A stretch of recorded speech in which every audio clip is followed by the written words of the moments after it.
si bai ku kho sang chan dong anga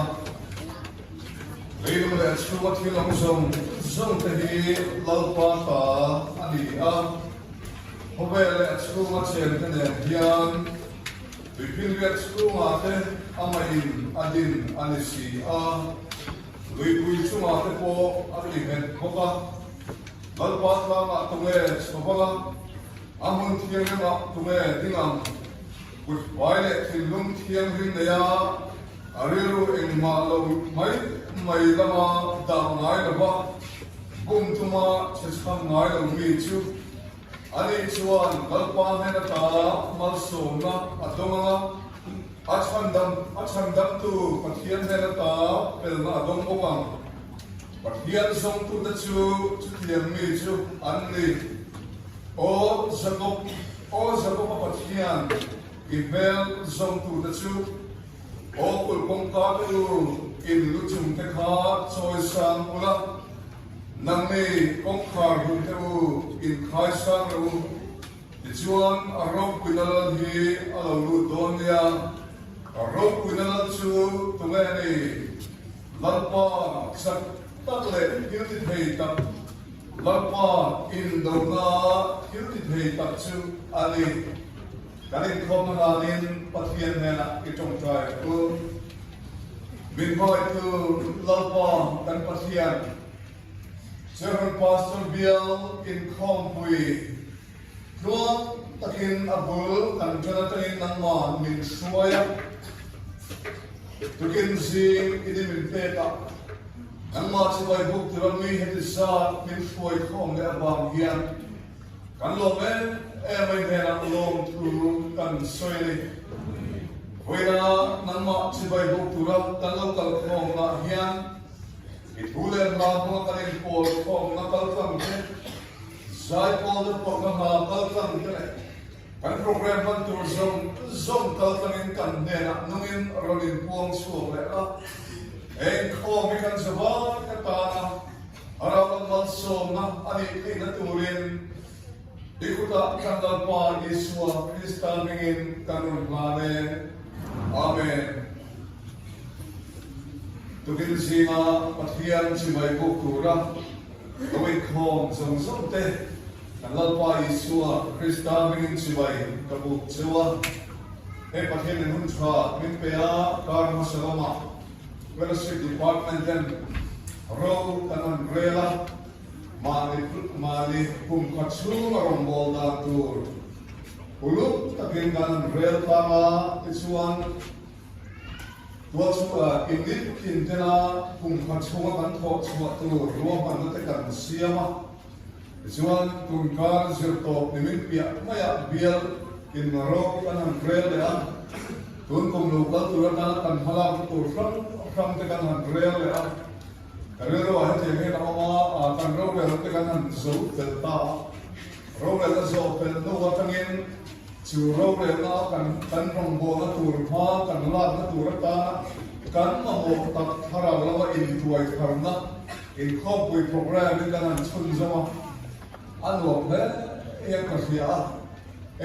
kan speaker here mina asoya zan kha in khom chan zir to zan khan dar ruglasan bedari tura khan ruglasan som ni vela kan ruglasan som bama vela kan zai kana atia kan biela chan kan Twitter tela kan zai ma tela kan kina chan dari gore kan chan to tatia he tula he chuan dari palo ka in lai sama to mari ti khopin in khom kan kan mani pathian min suai na hi aro pui katia ni kuma ni marsi ba kan khom be he kan tuna kan chen ben hian kan pia thechina chuna la lo ra na tia kumin hi afia thechina hian alam lo ber le thoke ti je kan lo ma kan zara kan bia in kan khat te kha aro pui le in ka pia a kan bia in khom pui pathian in mal asom ne maya khovel mo Yesua hi kan zaba in kan mo wa Su Yesua abang chan kan lo kal khom ani ti te ta je wa om ne mani kan program kal dan tu hetian hi ani anga Emi kasoi zohian biam secretary kan songa ani tuan turtule koi mote apuanga chuan chu chuan zai pol padi kan ngai tha na KNP Calvary unit zai pol le selun ko kan zai pol te zai turin kan songa chuan chu chuan biam Sunday school ti pha longman senna kan nei ana biam Sunday school secretary aron kai khoyana chuan chu chuan Christian bu number som di na manlai parobo ite kha pathian na khoi chua athil ti thein zia an kirna pui luang a chopir en kimen oi thi ti kha pathian bong le chuan noina ka sa ana American sak ding chen kan sa na American sak to ba hian kan thil te te di kan speaker thianu isibik kan siaming pathian na men dan sakama ayani hi kan speaker thianu ni a kan venue ven khat kan le le bazar ven thau ani a kan soi cha do le le ma ro ko de le le kha bu ngai na de kan tama apa hi usilian thama tu ma a swar par assistant le train mizo people chan chin te ziak thi thu ziak tu lung le na ka thu ziak tu la ta khan ya te ma ro ko de ka chuan kan she pha nge kan thiet pa kan rin de ne ka yang chuan a su tu tam tak kan mizo literature la hian a omani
campaign, paluri ulit te,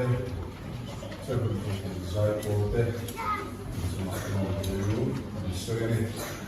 Kaya biyaw sa las puti sa loman sa mga at mga lona,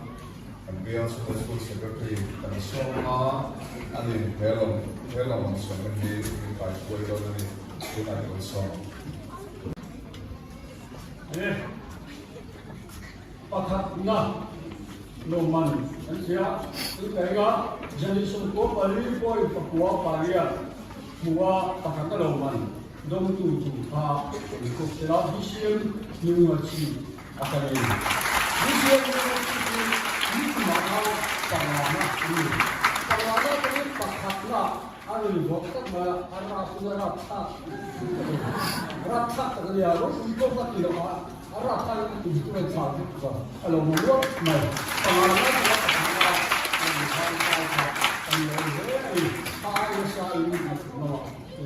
pernah Tuan wanita lawan visian beten jadi contoh pasti ada sekali ini maka pasatuan dia ambil tu itu aneh dengan situasi itu ya beten setiap kali di orang yang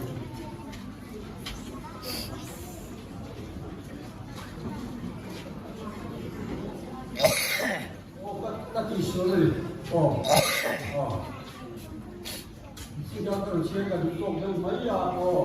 visian juga suka ambil tu pastoran tu bukan dia, apa yang lain apa yang sudah semua belum, boleh pun ada sih betul ya, visian betul tak, ambil satu student, tu ambil satu orang, orang ni, kalau Pakpuro ni kalau tinggi ni, tuan pakpuro ni masuk itu juga, pasti memang tu hubungan semua apa pakpuro mantap, bisa masih jadi sesuatu pada poin tadi pakpuro mana, itu mana hubungan dia, pasti memang tu hubungan semua. Tuan paling kalau mandiri asisten saya memang tu ni lalu moyan. Alam dan budaya. Vision berarti.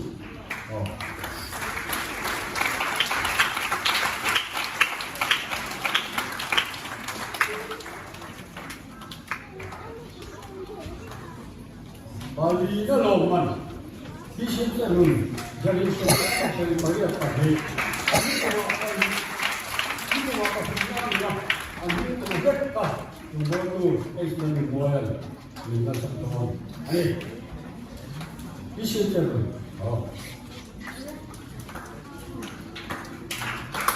yang kalau ada orang dulu yang itu apalagi Allah bila penganan lah soalnya jika biasa itu upaya itu dengan ini sebetulnya jadi pasari pangalan loman Semtu tu, vision kan beri.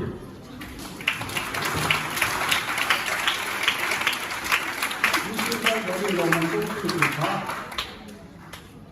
Macam mana orang ni? Orang tu mana?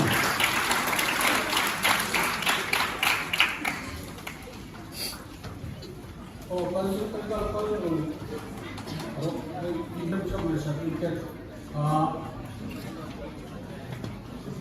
Kursi satu bagus yang berjalan, bisa berlipat. Kalau ketuan dam, tapi dia ketuan.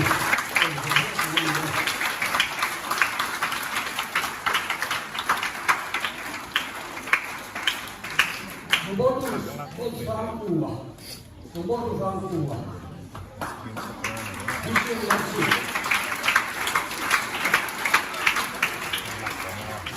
Bisa berlipat sampai sekolah bawah. Lalu kita kan dia, dia dalam tu ni mana dia remote mana. Remote itu juga, vision macam.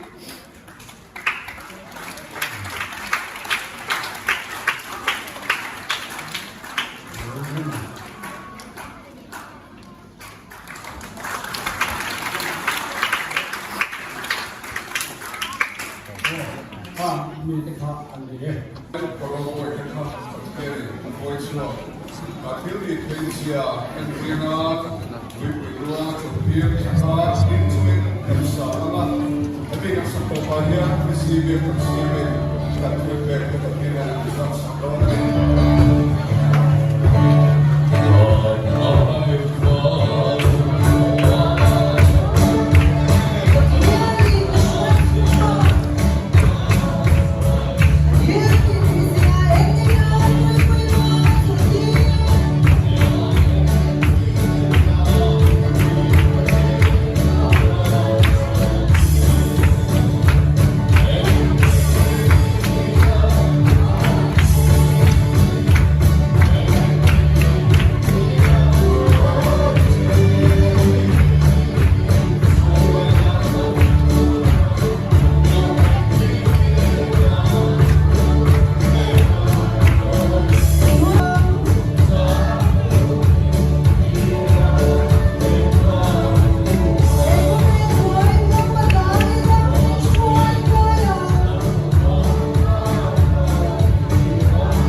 Màวันนี้จงใจรู้ลัลปากันปะเทียนกันบาดูตักมีมังไงตัววันนี้เราปุยตักไม่เทียนนี้ลัลปาเจ้าเป็นพาสตอร์เบียลอินคอมปุยวิสมดีภาษาลินะนิบอลเห็นมินี่เรากันส่งส่งเตะดำนักเสียและชาหุ่นชามีเป้งวางนี้นะภาษาอินเดียนะลงทุกกันชิลเจลัลปาเจ้าเป็นพาสตอร์เบียลกูชวนเมมเบอร์รวมตักเตะเลเบียลปุยป้าเลกูชวนช่วยดูเตะเน้นลิบตะกันมาฝักเลจอยมวยนักหุ่นกินนี่นูปาเลชันจะหุ่นที่นั่งกันหันดีรุ่นปอฮีกันลมเบมาอินเนน่ะลมทุกกันชื่อปกเจนี่จวนลัลปายังมันส่งนะคงช่างชกินกันดวงให้คุดล้างรวมตักไม้โบรวกเทียงลิมคุดเทงโถทิ้งเล็ลางมวยตักขวานเวลาลัลปาเฮเจรุนหุ่นคุดล้างเบียลโอมันดิอันวานในกันเตียอิมันส่งนะเชียร์ดังซิลติลาลัลปาเฮคุดล้างฮีรุยเททิลเลสวาลตุลไลคุเวลสวาลนั่นละคุมหิมละมัลส่งละที่สาธารณมัลส่งนะอินฟูร์ละที่อิเชียร์ลทิ้งเราตักยานอันตามอิมัลส่งนะกรุณเดลสเกตที่จวนลัลปาอิมัลส่งนะคงช่างช่างอินกันดงอ่ะอิมัลส่งนะกันดมให้เชียร์เซนอันนี้ละว่าฮาร์สัตนะกันโตที่จุดเชียร์ทำเล็กอันนี้จูบางทีลัลปาอินเดียนะที่อันลงนะตัวกันว่าไงจูกันลงนะเอ็นดีร์นะอิมัลส่งนะจังอินกันพลังโตสุมเลบายเกมกันรอนเกมคอมันนี่แห่งซงเตหิบุเทียมที่มาลัลปากันรอนลาเล่อามันนัดูดิกตะกันมันนี่เทนัดูรินกันลัลปาอิสวาคริสตามิงินกันรอนลาเน่อาเมน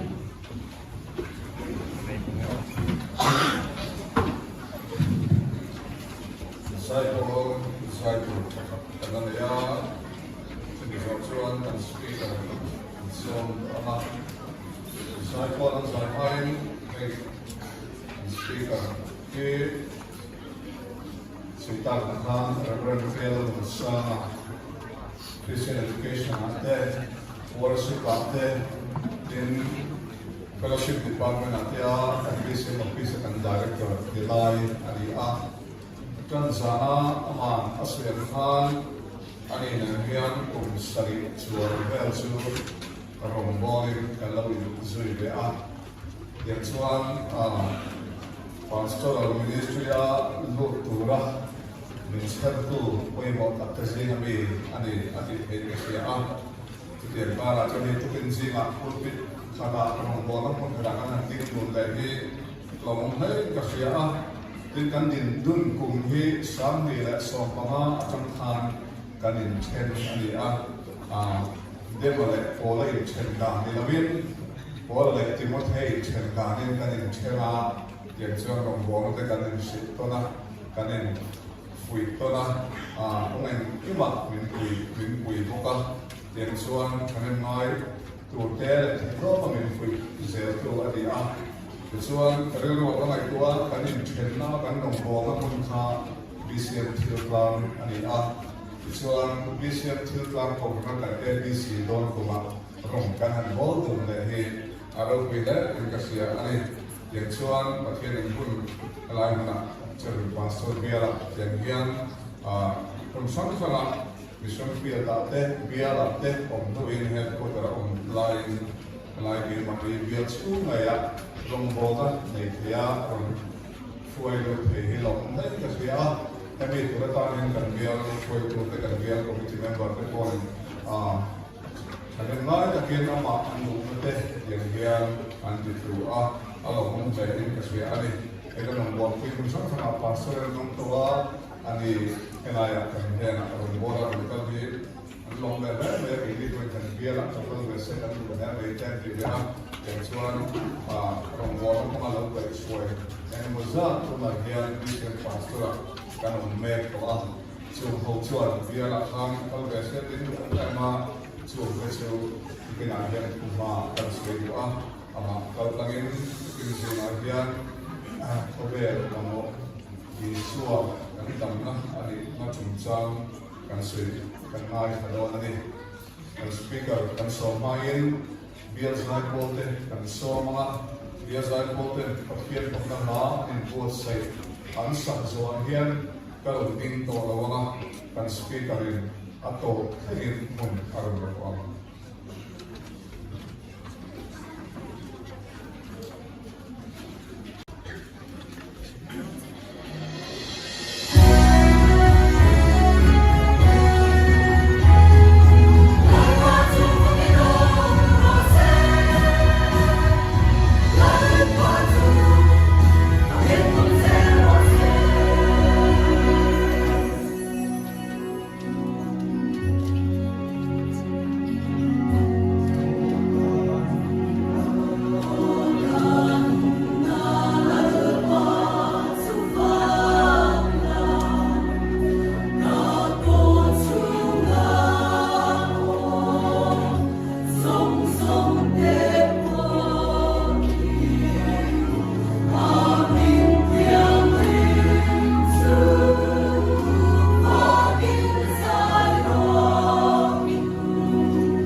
chú không về mà một nó liền xua thì xoay cái đặt xuân tầm nó phong kiếm anh ấy nó cần sửa tôn anh ấy giải bốn anh ấy lúc chỉ để mấy thì biết tính số lệ ác cục chẳng biết mà có sẽ lệ áp bê là cần chua dùng nó bắt chua đến ta xuân rồi được sửa bồi chung cái gì nào áp dụng tế anh ấy có thể các bạn chú cái thông tin cái gì còn sẽ có thể bị xoay tăng á chú làm sẽ liên hùng băng tổ lại đây là anh em thiên chú anh sẽ cùng làm cái thế đấu chia bư sam number sum đi lệ Việt Nam sam number sum đi lệ Việt Nam Sakhi lui các tụi sa các hùa bằng tiền ô bát thiên các tụi này hi nâng bạc sa kim các hùa mani các tụi này hi bát thiên sa kim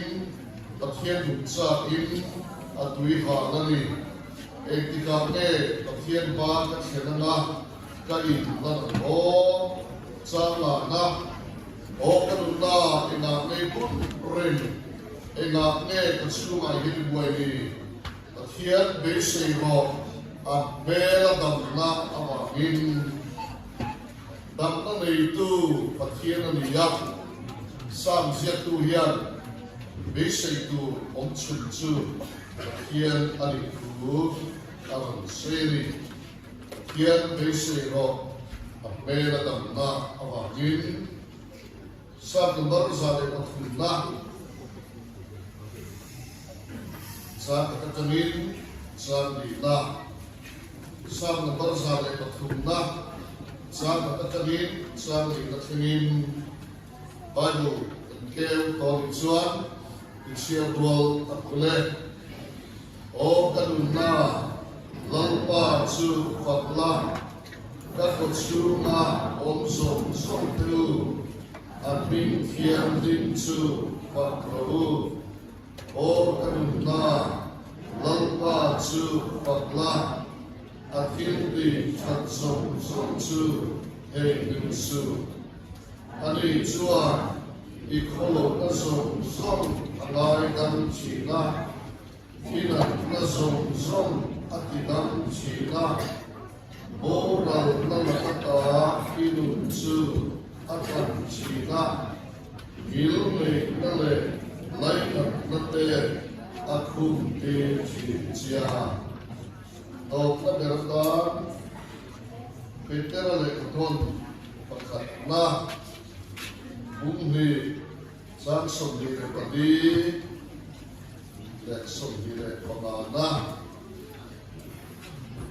ami kan sia zo ya lai si na ni ni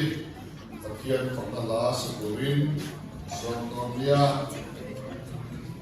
Betul le thon pakhat na bumhi sang som di le padi le som di le pagana suala mate toin kendala makan ni thena ama ngein hina khan taksain dan suote pura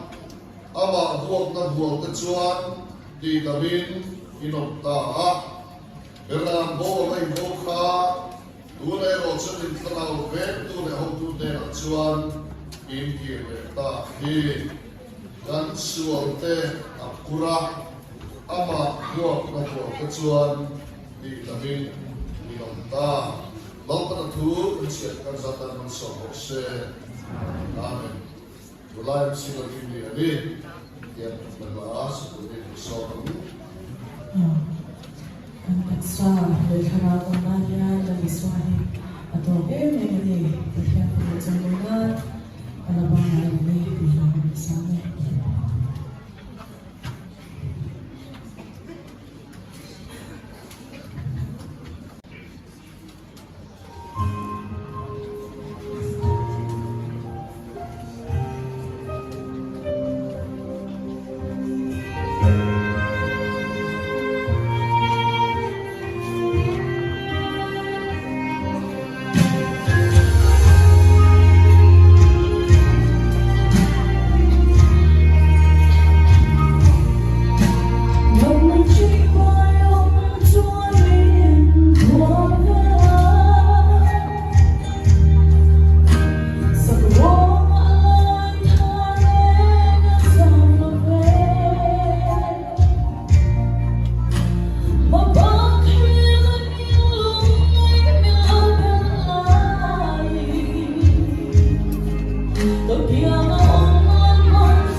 lòng hoa mà đến xóa đi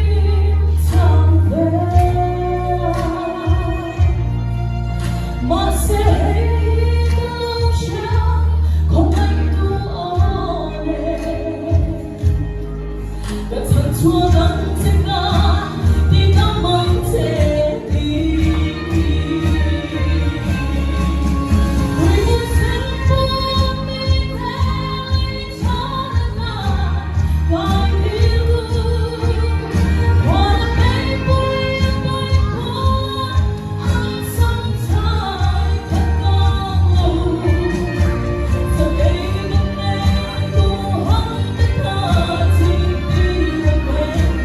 yêu mà đâu có thể đi ở qua ngày về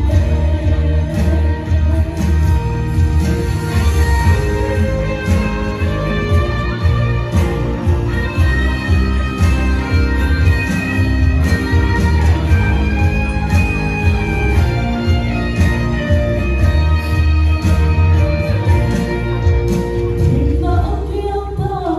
lúc nào áo bố ta để tu ba để tha lệ hồ chúa mình mua răng mà bay say ra thà mình xiang xa cha đơn hoa mà hiền tuy có thân ra lòng chuột ta Quý vui xem buồn mi thế lấy cha đất ngàn vài tiếng tuổi Quý vui xem buồn mi thế lấy cha đất ngàn vài tiếng tuổi Wanna make believe my heart I'm sometimes thật ngon lâu giờ đây lúc này cô hăng biết ta chỉ đi là quen yêu mà đâu có thể đi ở qua ngày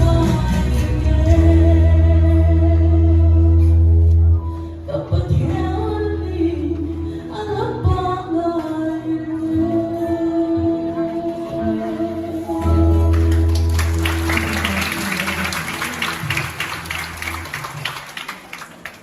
hiền mà tụi chúng ta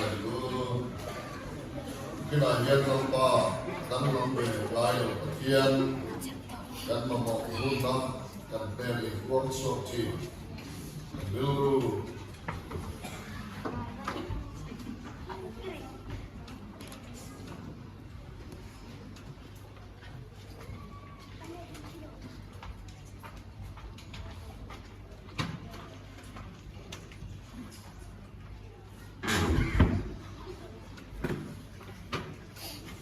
กันตักษากันทาราวยังออนไลน์ว่ามันก็สั่งเวลาอย่างตุ้มแล้วป่านะเลยนะลองดูกันดูสิมีบางสิ่งลังป่ากันตัดเทียนที่มีไอ้ป่านะอะไรล่ะไลน์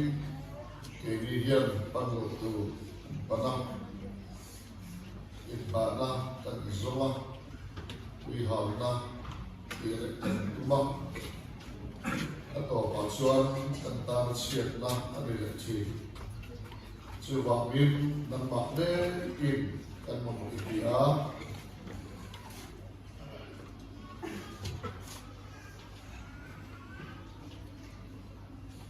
Tukin ahian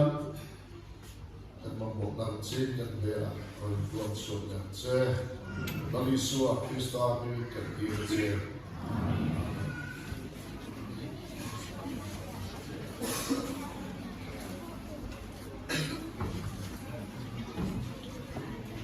Zai bol dan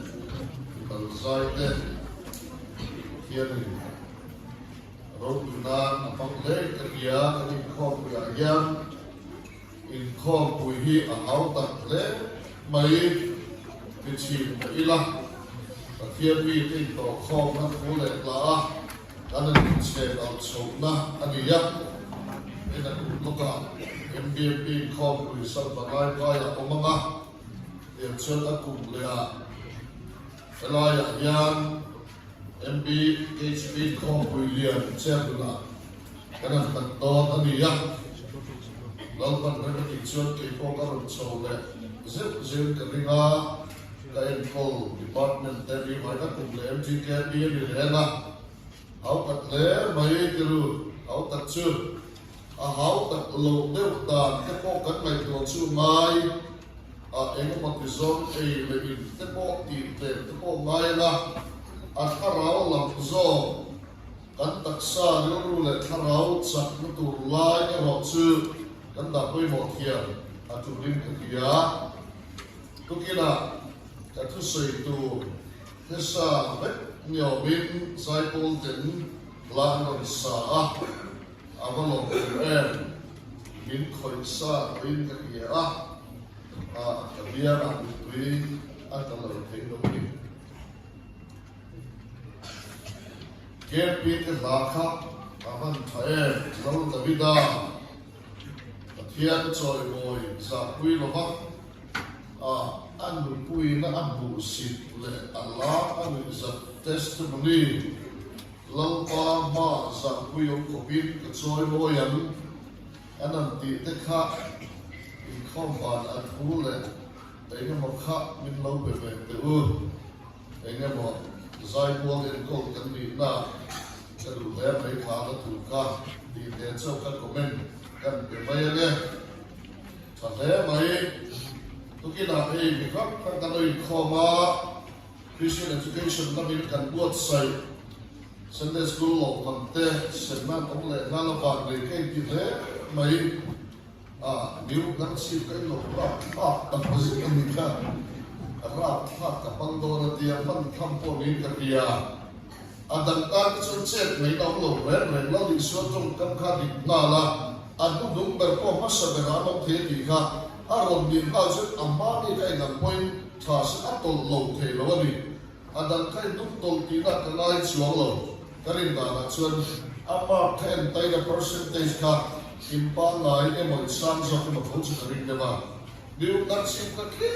an lo ta among ka sang da na chuan adan ka athu tol chu ni alo om le mai Yang chuan kum suk di panga sandes na tok to te kanan mei le ta la alo om tan seta assembly ya nakuma in result set pa su biel alo kala top 10 alo base in promote tan kha ano so mai sari ten thulia in vocation top 10 job te ti kha a base oma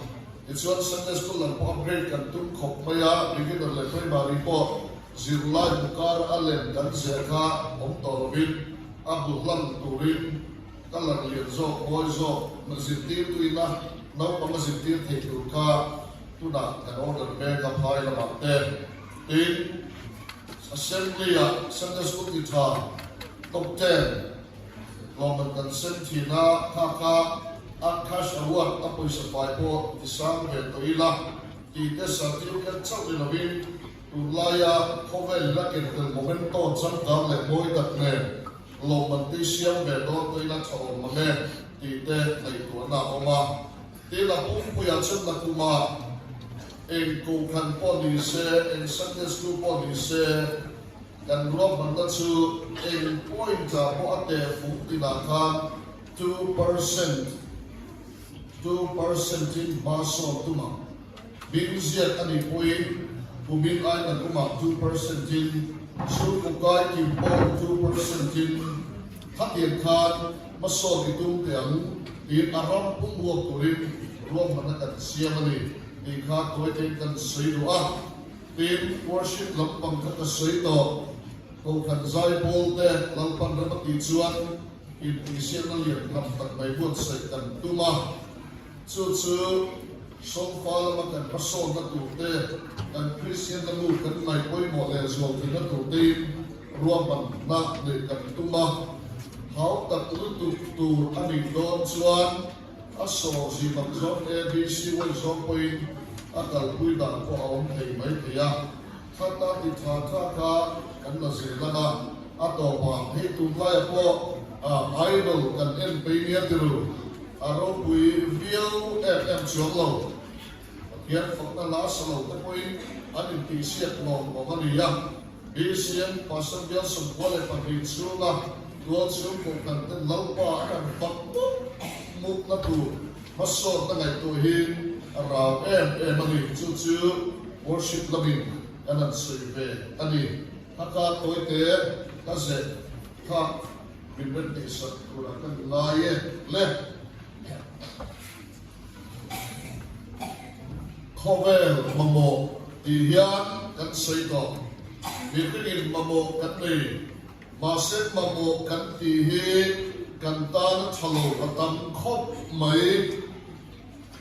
khovel ram khoi tu ten mamo an ram tan mamo ati chu ral thua anda koi mo vet tu da yan Amerika po Russia po India po China po Pakistan po ina an ram tan mamo tu ati berchu ral thua mai thak ani chumi ka chun sum ada tam chi ni masa ral thua anan siam tak taka tu tan poye kan ti chuan mi hrin te ti humna ani akal zela da nakina khowele ral tuang lovin ral tuang rat khat ber etom bom ayat sak atam to tu da hiam ai go sin bom an ti te nuclear bom an ti te bom rat khat an ma ni ngei mai hoi na kan lo siam da kher khera ni o Japan ko mai lo padin na America ina bom khat Asiam tu Albert Einstein scientist kan kadam su kati swalian bersu atom bomb formula ka siam atom bomb kalau siam khani di khaka sarkari alo paya scientist am chuak tu Albert Einstein kan mitam tak nun nati siat natur ani chu khama sela di siat ani yang di khamai to phak Mirhin an thikur to tola bel male be tak chuan tu chunga po chian ra pha khin se poi ti na lo church America an bangta khan arab pha maya voi le ka mi san del bo ka vai ta an chang na ka kha bi zum zam bi zum zam ka mi si tak kun zen ke zen tak sapian pa ai to lovin asiam ni so in asiam tu mo chuak tu chuan kathil ti to zong poi ka ti ber chu hai to bom ka lo chuak khani ati chu ni kan me hin chuan ro ni na le ma mo ni ya angai hi ato pa ama siat khani la na te sum le pai te min khat na te hi lami suwa atel lo chua ma ni siat nani kan rama achian to kan pria su ko pa mai ta ka om ma se khoi mo ta su le pai ran ni ut maya tam an du achak ka ma in le lo li thei phone thei chu da chen bu man che na Hove la ma ri lo le mi pat mi chia mai plan au chút tiền ăn ani lai xuân miền khí nhiên các bà bộ các lồng cái dòng chìm lồng không phải nhiên ăn bà bộ ăn cái tắc lồng phù ở bây giờ sự phát triển nhiên các bà bộ ăn cái bề ra các bà bộ cái bề ra chút phát triển ani ya chú chân các bà bộ bên đi về chú lấy xuân Krista ani các bà bộ bề dân tiền cái xây to zirda các tuang Go kana kay bang pite fak kani. Maseka mamo hamuan na lami suamin pe kalani lumagin nun tuwi hale room le matagin kau. Ni maseka mamo aver sukle pale dikrisam ayat kamamo kadutsu lami suwa kaniya sumi kane china chuan en kimi alam lam to chi ani. Sebab itu kita lihat kan bahwa lalu Yesua ini cuma dikira di di hello palang di kababaw biar saya polti na to ganun sakaka araw kuy kati hala alan lai ni ri sakas kusum pole pasarit soba buati ya doktor in ri palang elan ko lampang ben ek anti meni dumza spinal cord problem at ikan kanunen kan kala Oleh tak bayar sekam tak bayar imaraya minta lutu kalian kanamam taklo arab kadiya yung seminan kulu karen to ay sila minit katpo buro kong lokal kan hoto kong ikabawan ay bitolin kadiya masih kali iso kanito bagin katong tayo kapuan na betin ka uma ahun tak zela Gan mo ali suahi, hamuan na pamutita ahun naka alumin lalek sina. Sabi maaari sunga siyento minan kalutira kumulin minan kuwa kumulduin ra umang rentak kanya minit sombivel minan ka ni masin lali suan suan kabun ati rangka laule lukat sa luk namunakan sudah suan biar zaipol tinan lansak o kanunda lalpa sa paklak dakot sunom zong do a big tiang lim sa pakru ani suan inat na zong at idang sina ikolo na zong na idang sinti sam ziatle zaipol tinan sa halahangkan binan pola binentu tentang sahabat dan bebekan ini ibarat sukan punin kabin zia kalumor zia kalong zia binentu komputer binentu dia benet sekatia lalu tadi lumai kamar tanda omre belo kamal kan ben kita kanunda ikatan sedang hela ahi arul bukan Howel mamo kantihian kitiyan sekali lo sumurlan tui hale mamangchi harau mamo ay mo masagot pero lakan barte na kumkal chongsak ng tanson ko pui mamo kani di may hay gule pa ilang pa sila gule kutsang doldu mamo kanay anong sel Masih mirpini na ama mo bertak takatsu harau cholna harau sadamza harau dinamatu lali soy ama mo berani susukan hayat di ama kawelian mo ahay sa tobia abinga Christian abinga imbangme suwalday lewyan atol ke Masih harau chan dam tak harau di dam tak sang lauyan to kan abel bete China ni so kita kan saya sini bagian angai boy mo ber acu kan dam na sudah bosan harau dam na ani ilum oil to nai harau di puna Zantir ka soika, zanita kan soile don. Kobel mamo kali solo kale don di tunai kobel kiru kentene kan soyana. Kesu kabang chi kasam chi. Kali solo kale nan soila kan kasam chi. Masih kay makem thosi. So tatsika mamo kapathirin inpiat saka. Atau palali suat sangat na ampai daroi tak mai minsan dina sudah kan suat kalau rambuai teka rista mai rambuai dan min lauta bekot suom teka kos hilti tina mangin bok suat atau nirea kalau kene lu ya sekali kui nanti teka arata bok tak orang yang jadi kau itu sebenarnya dengan manduat kene ay porti nun cholo zamle kamari onsi pasal kuatara en kuat soka aban rozon zonne bible tin bakmenyo heroya bible kanin saka dia farmie nuai mayang Hisenye Koichi, Lakeland Zankichi, Host Daylight O Makatavante, at Bakbebe, Hostel in Linzomin and Bak, a Kampe Yabuelamanda, Bible and Sia Pinanilo Zon and Sia, Bell the Party over Zia by Chuan, Lim Champion said to Mak.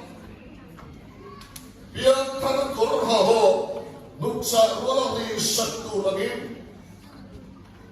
minti ngai cumeci. Sesuatu bagian sedang berrenga, hekan karau, apa lagi tino. Genesis book tumak, suami tiang ati, ada mana lo itu kalau bagian lagi zon satu, bagian lagi tino kan, enggak mati tino. Ni na tinun tenilo, tilpe ka tinun tenilo. Subiti nung na om chu, lali suwa Krista saukani. Pathian le mi in zon to lo,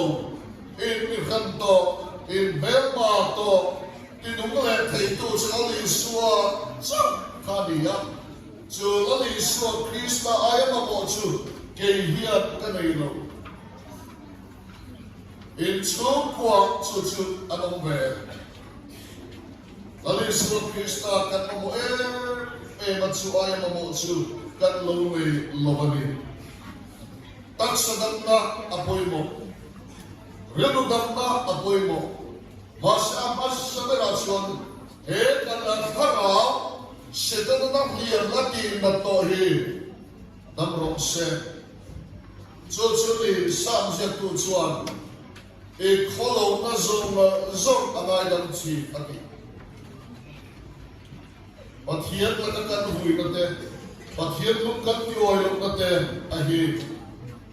Sumi ang su, pathian fani do renduyan, haraw tiyan din kan lau dilunay le china. Samjet tu bok ani. Pathian na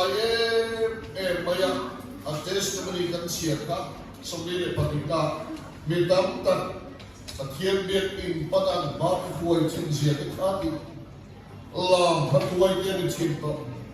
at usay ka po may tinanay kachi Pathian in nasa takina hamchi ni mas nasual niya min awan niya awan karalang ng katsal maya aril ru ati oma abar parzoto laba Pathian biak in atkenzoto lo Judian ang suhoy na hin kanong emle, Rodin Converen si haraw ang mga fakay ito along. Dom try pomit tuwi hulkat to, sakto heto mamalo. Rombove mercy, lau mga fakay bakay ito along. Lam tuwa na kalchi kub sarkat to te kan pomemle. At sa zunanayo, Lampa patin ilo manika, irilro ang rumang maya, lampa pakit sa akin fakte ito sino.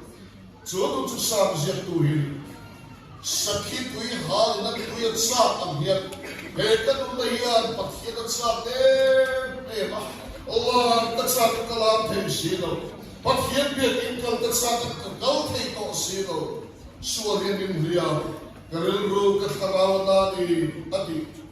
Sudah sila mga kakaunsel ng Olimpia, o kanong na inami kun rin inami kun rin. Saklo ang inami o, binong ang inami o, pathiyan besero, ang belat ang nabangin, about sa kalafak doon na nito. So, bakit pathiyan na alog sa besero ang mga hekovelyan. Nang may kahiyan, pathiyan ang sa besero kan nilo. At hensel politisyente, milyente, at hobel kilaten planti magsila, soyamin ato pansiyat na, pathiyan hlat na, pathiyan karauti hui na lomiletsi. Chucho kalze, akalze la, rilru, anong sama. Mani kiyamay santir zela,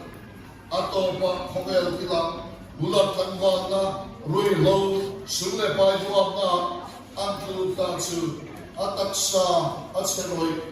Roy May. Joy mo na yan kan mabudik at sila liswa kan. Sila liswa sa kumeli at idamtu chen ani.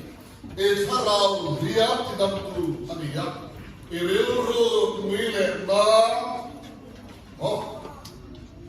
Irilru yung sa takmay kukoy katkong beto kayo.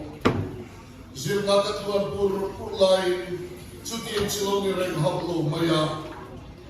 Ani na suat kati diklog po ni inalang lo. Na exam magkatu tilang ni tekam ala na maasen saya suat saya tikmo ni. Suat kichabe to kakay may laikan perluwe duang. Inkom lo kadulong ka inkom. Maasen biyak inaturen kan biyak usayin kang kadaw sa kiyang lo. Pagyan pagkasak ko na kadingwe kazay, katin lumiyan kazay kung zauto rega, kapalang katira, siya kahot sa katsuan,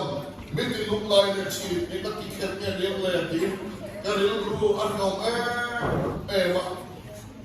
masingit tigit ka kayo ko, kakazit na kang loho, tingilang, kalay na kagkalanga, pasok ka ni Mayo. Ege mo kanina. I will be someone kanina. At yan nakiyat talit pipeka ang nasabi, akale ka sa polise, kaboy katsiyar ka tigil na ito lang. Jelti ko pa, memory tsaka kanina. Maset lang mo, matitong na nakakanan kaltak-tak iswan, minggong na kaya. Karilro ang diya maanaa, kabuyak yung katiyak, o kalay magkata kay silaw. Maserulog sa ulit ko, naging kahoma, zagkat sa Good Friday no, na Pasko sa inuay o palamsunan biyan. Kan bisi masumipoy mo, bisi yung lukto patumat sa ipuat yung sinali.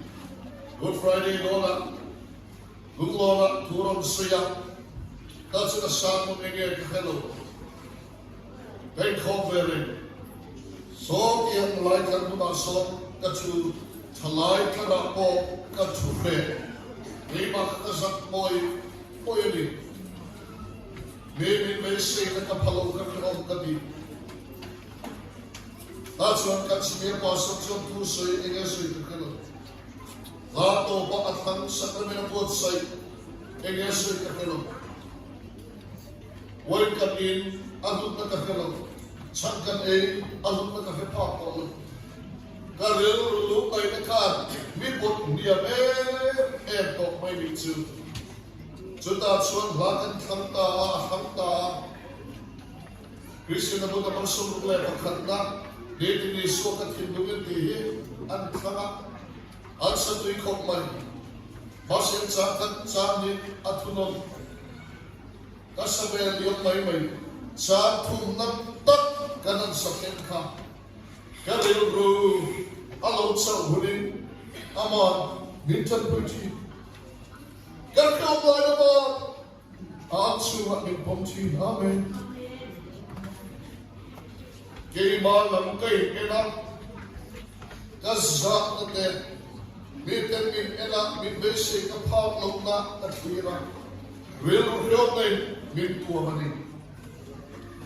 Di mas katilay kay may pokan. Krista at suwan, bilokal sa laba. Punsa alay apak lamakan, minkoy hatleta ali. Chuchuni. Nagpoy ni Bea. Haraw diya mayong laite. Rilro na moy na izot na rin ka. Rilro na mong laite. Ifa temi besen paklo. Fante duwag atilog abati rilro nate. Sule bayak idante ipaklo laite. Ito mitelo laite kamyo may kanin. Di mo sa kobel naman kanso. Kobel naman siyang tablet. Masulog tunang kanso. Ilok sama. Sa klausu, oy lalis wadena. Law na bidan sa pera paningapong sa nila paliya. makanto batito ang mga mani tatsuan Samuela lekapupuk sumil palina kan nabida makamsuan ati naidare rekahelo lapa ilang kalau hoi mai nirika chu alama hoi mai chu kana tak na kaloni alama hoi laga ti taule pathian po en malo ilove jom jai na po sang tak tak love ti ya hoi madam ipangsuan ibeidong tol maya so you shit na betchin tu te po ani ang jom jai ve pathian ang ringlo adilo adila Mase andu andila, damna andila, alo trek mai lava, manso andila, alo trek mai lava. Zirnale sumdo na tuan andua, nupui pasal andila, alo trek mai lava. Pathian po hi, ang tak lawani. Hetian ang kabin katung tayo sa to, sana kabin. In beidon na antuluka lelo na beba pa sita na moy tin breaking covel pare lo tok tara sura ma sura luta tanzel ta ato pa chuan limna ai lungay na lumoy ai siat na at kaluta an sura na to tinahiyan kantak sa alok supply nagtaponia Hoy din suko lang, just kemudian seidel kadulbak may. Gan padu upaber hi biking asua amal puyukiya. No maya no paflewing line. Dang doina kanda at sang anuin alam puy biking dang doina ko puy tunga. Sutiyan su aniya tuna suan kuta ay PhD sila azikara mission pila kaso kumibemyan diyan mission pila kanong lakat sa amin ay so pagkuha among sa kasilo maya ay medirin ka magbek siya impernay chimay hindi na mabang robuy may siya so tatsuan school kate kung $10 nito Boski mahutang nani, rintar kan siyang na itay sila. Hetiyan crusade, gospel meeting na nga manimang sila. Gantong chuchanching chakisi, ahar maya ang headmaster kan, local by there. And po ni se gospel meeting ni Pamay Bun. Hey, sen hilis kung kanin ko to cloud home min kan ang remote din ito lang at diyan. Isuan kan lapukat nen, ofisa kan staff nen kan kala. Tatsun en po ni sila.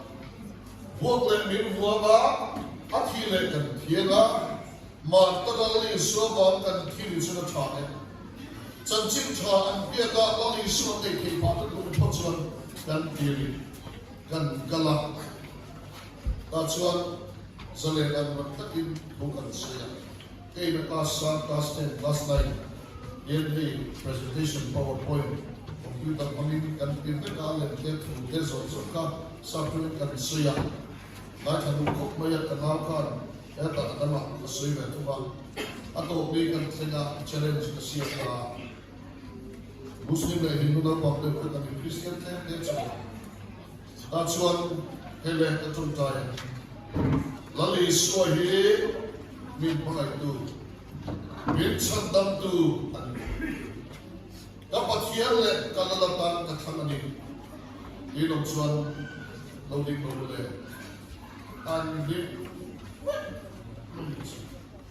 lalu pas samera pasien bin silau pagpakaka adim beraba sir kim kasotos oh kasotos isuahi pakiani oh ni ani lagi isuahi mi finganian oh ni kay ini Muslim Chuan kita tahu an rintangan CMM ko pa miring ren pathian kan pong lai Mohammed ahin zo nei rom pili mission ani pathian kan pong zo le kan pong e so chu ek na ro pui pon ni sela mission ani si chuan pathian kan pong le ron kita khak ma am chu le be do thak ko Speaker kaniya so ka siya dingo at le beka le siya takin pero siya takin kiya tay in siya nung siya di may sigo sa kota in le na khok kanilo in ho nga in le pa sa kota kanilo in ko takin in siya in ka soy non le afya tayan ta tuwin so ka siya ta so that's what parang tanding Muslim patung Hindu patung si Andi atsa at siya tinamrong ng darutara at medyo isong zako lagi suat sa chin ang kiat ka sa tuwan day ani kian pumam ben mapa boy ka suminiya sa ang haraw kalaupan at ibama zale at harapeya ang siya te Muslim Hindu na nui dur masela laling suai min pakai tu kat harau dan lagi kita dam tu ni ampun tak Tujuan pas kami itu deh laling suai Kristen Hindu sekarang ni berbuat aku melihat ini kantin COVID atau kantin COVID itu sumile pandita COVID akiaba baik utang ya kantia tasun kita sedikit lagi terus Tasun ka falupa ber baik nasut ku amal buiru tiet ka baikal ko tadi MBA so lima and graduation day kurakan hey zilai sa na ni garan dia apa itu kan rombol apa itu so kan di era apa kan kalau Tasun suni sekolah belajar muslim ruang timur mai di dua lombok dan setiap itu tekok Kristen ayam tanzok sama tangka harus tak main ini sudah bukan selek cara dan solusi dola kapal muncul selek oleh tujuan anau penlaya baikin asut tuka akib kiat sancin lagi suan ati damka Can be the headlight on through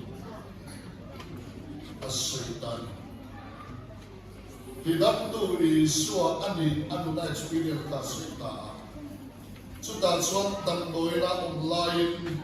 antuam kong kita akiat ay zong long chen suya polang chen. Zantum kan oma kuzin hoba ma timer en layan minkai hoba kapadukan. Apa isu itu? Doktor lokal dia, ini doktor itu. Nurse lokal dia lokal, ini nurse isu lokal. Kamu punya kamu kaya dia, Adam, nak tolong. Ho, betul sih isu kamu. Ati kan ni. Isu kamu kapan isu ada kau lain Sudah cuana ni ansoi hati lain nau pangau infla zok tak Korean pop sa singer ho BTS Blackpink event ho Korean ho well sa sinan saya jumpa ka well tian puro maya dikat ati ang kanalo nice pe komaya Setiap zong ay cumi suatu ambil terzokan. Mesti butuh Astori ka asritani. Aket tiate isut at hoyadam ziate ansrita. So ini suai mihindi tak ania allo kalamin koya katama. Min tidak lo sensuan inzina kalau kalamin. Ni basta chui suan hovel mi temin pangaya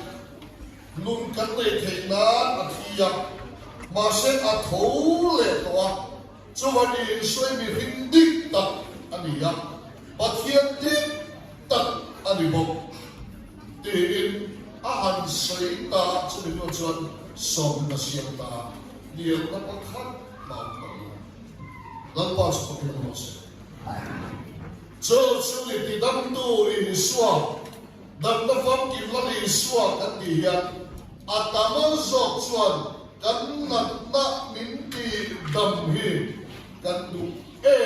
masakata ani lem lo pe dam chu kan ma mo alo tu na dam du lo kan dam du gan lu tu kan ram boy ti dam po si kan pam du ti tu khopi kan bo le tu zok ma amai lo chu dam na fam ki lani so kan ti hian atumalian ber chu tharau dam na tharau dam si lo sel vu rimam pero sector mai tharau dam si lo chak dam si lo kha apoi ka tharau dam si lo ba lim pe fu en hem pe lo lui wat am de tharau dam si lo su le bai la fu le kha thiam fu ho cha fu in le lo cha fu ta ka la li so ba amai lo chu apumin no taksa lulu tharau sandang tua jadi kan nanti binti aduh kan lulu diam teh kau mati kan tharau nama peju binti aduh coba ni boleh hian hiu dan lama lulu ipel waktu hobel lama iklan sel waktu enanga poin begom nate chau chante harau le taksa lurua kan lo nei ni poi lami soi pan zela tu ama pan tu te mamo dik taksu ama upechi iluru ni ama obi bedong su ali swamera angkaro samjia ka kan siaka chu chia maya federa pechwa avuok na vuok dia ti da mininom ta pechla pasa de supplementa kan soi chun zong le ana at hisen le at sa entina wale sang bangin lalpan di damse atun do ana so when the fuck people is so himo I try on lo katani I try on lo kalilu le katala dia pin dam chitu kadami di dam tu ani wasariya zai ai ti kha eva ai su min en doktor ka zai ai ti kha kum tan liyo pe hoina ya zai ai kala lo sansu khamle nale hat het chu omma sela alo rin tla mani khover mo ali soi in na tla pani min magai tu ni chuan engeli kan ti ta amar inti dam to si chuan kan ti tur chu kan ten amar bol bola amar ta nu da amar choi mon mai hi alo ni lalpa chu pakin mo se Tiada tu kan sui kan jaga non so se la kan sa anga number za sumbile patunna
Satua natanatan namin ito kanlal pa Isua Krista Nena Chuan Rokui nate Soy Moy nate Satua Ninong Kungkua sila So Isua Krista Indam na ani Isya Ama Chow Chuan Dam na Kinsum siya Turin Tunahin kanlal pa Isua Krista Nena Ta Kumay nate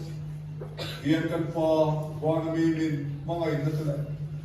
Araw tiyamin po na ati itsan nalay amuan na doon. Tatatsu in zahin at tunalay sa tuwan. Hangin lawang zero se. Amen.